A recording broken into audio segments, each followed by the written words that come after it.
before asking Sari to take the podium, I would like to add one short comment that we can debate later on after letting the public say what he wants. There is one dimension that I missed in all this your presentation, and this is the issue of trust. All the arrangements that you mentioned in terms of feasibility, likelihood, etc., may be valid or not, but a necessary condition is for the existence of mutual trust between the Palestinian and the Israeli. And I'm not talking just about the government, I'm talking about the public, the rank and file people. And according to the peace index that has been going on for the last almost 25 years, there's total mistrust, or almost total distrust on this issue. I would say numbers no more than 20, at most 25% of the Israeli trust the Palestinians, and similar figures apply to them. So this is something that we have to tackle. Please, Sari. Good evening. So I don't have any presentation to make. I don't have any slides. And I sat down there in order to learn from the slides that we were shown about the negotiating map or situation that's been out there for the last few years. And all I wanted to say was that in response to what I saw, the question that kept coming into my head was, well, you know, why was an agreement between the two sides not signed over all those years? Because if you look at the data that we were presented with, it would seem like the differences, according to this data, were very, very limited, and certainly not sufficient by any means for prolonging the state of conflict that exists between the Palestinians and the Israelis. So you ask yourself, well, you know, if it's sort of over these details, why wasn't it possible to get things done? Now, okay, I don't know what the answer to that is, but I wanted maybe Shaul to tell us, but he didn't get there. Maybe that's the sixth part that you should add in your presentation. Okay, so I was asked to think about the future a little bit, and that's easier than thinking about the past, when you don't have data, that is to say. And when I look into that future and look at it from the perspective of my community, the Palestinian people, I can say the following. That first of all, we have a major problem within the Palestinian leadership, or within the Palestinian community. The Palestinian people are fractured, if you like. Now, they are divided up. There are the people who are under occupation. There are the people who are Israeli citizens already. And there are the people who are in the diaspora. And these are three major segments of our society. And the division between those three segments is essential to be part of any equation, I think, when an agreement is being worked out between ourselves and the Israelis. We have, as Palestinians, to think how to address the concerns of each one of those segments.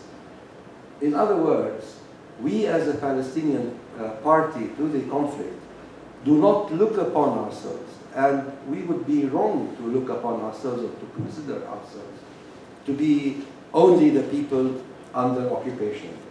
And that's one component that has to be taken into account.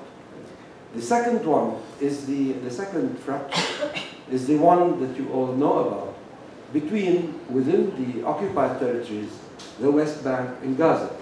So already now, and for the past 10 or 15 years, we have already two political organisms that do not function synchronously, and in fact that are in conflict with one another. And to solve that, there needs to be also some thinking put into how this can be done in order to bring the Palestinian position into a synchronic one. And then thirdly, there is a problem within our own leadership, within the West Bank on the one hand, or within Gaza on the other hand.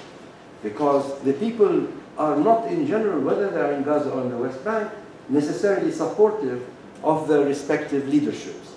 In Gaza of Hamas, and in the West Bank of Abbas. So we have a problem there, that there's not only a lack of trust vis-a-vis the Israelis, there's a lack of trust from among the Palestinian components, the components that make up the Palestinian party.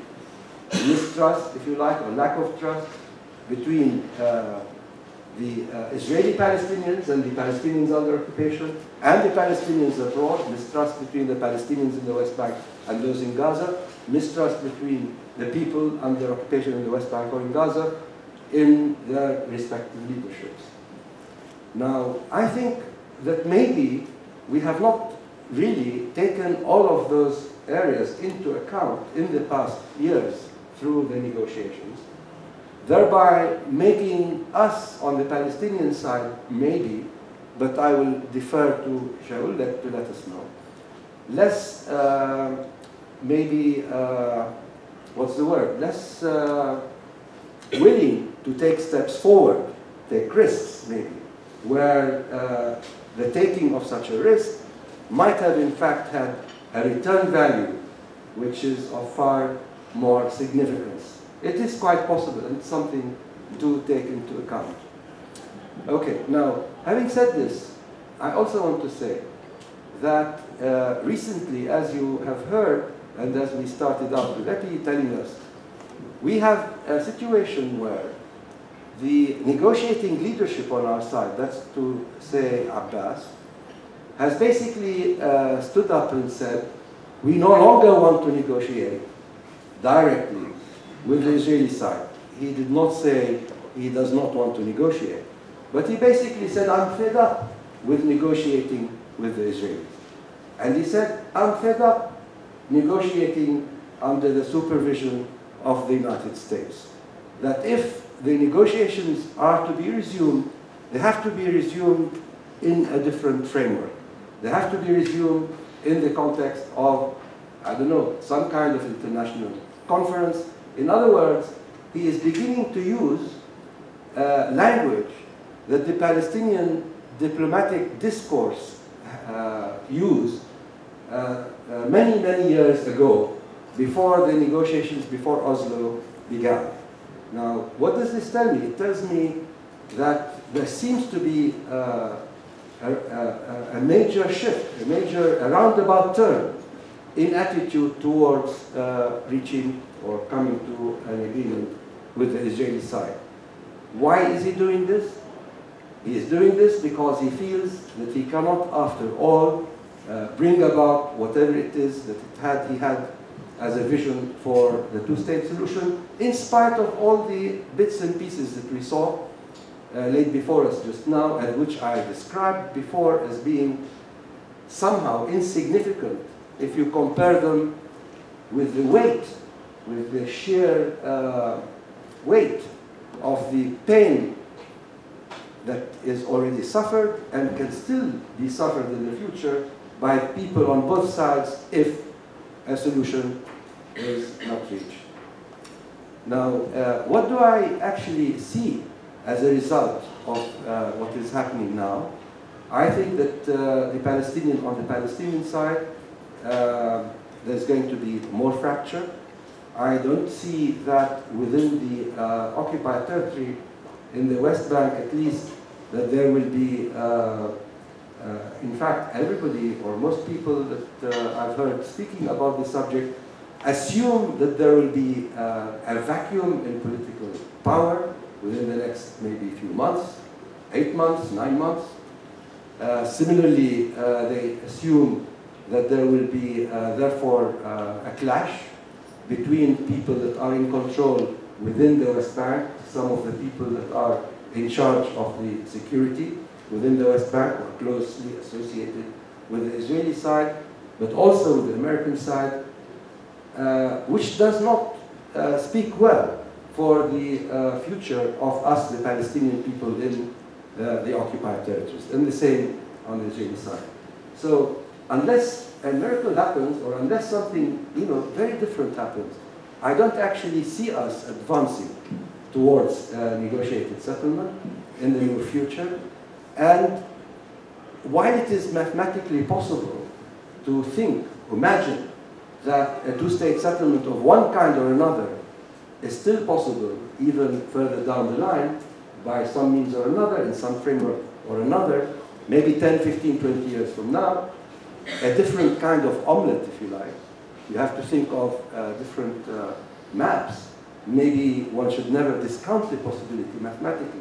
But actually, if we're being realistic, I'm afraid for any number of reasons, on the Palestinian side now, I cannot see us coming to the table and concluding anything between us and the Israelis in the near future, which is not something I usually like to say to people. I like to be optimistic, but this is how I see it for the future.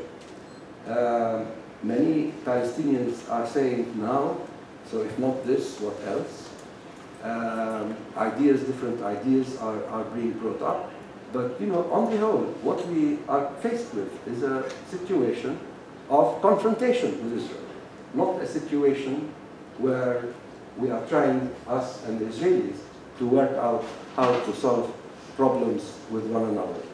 So unfortunately, I see us going back. I see us going back 20 years, 30 years maybe.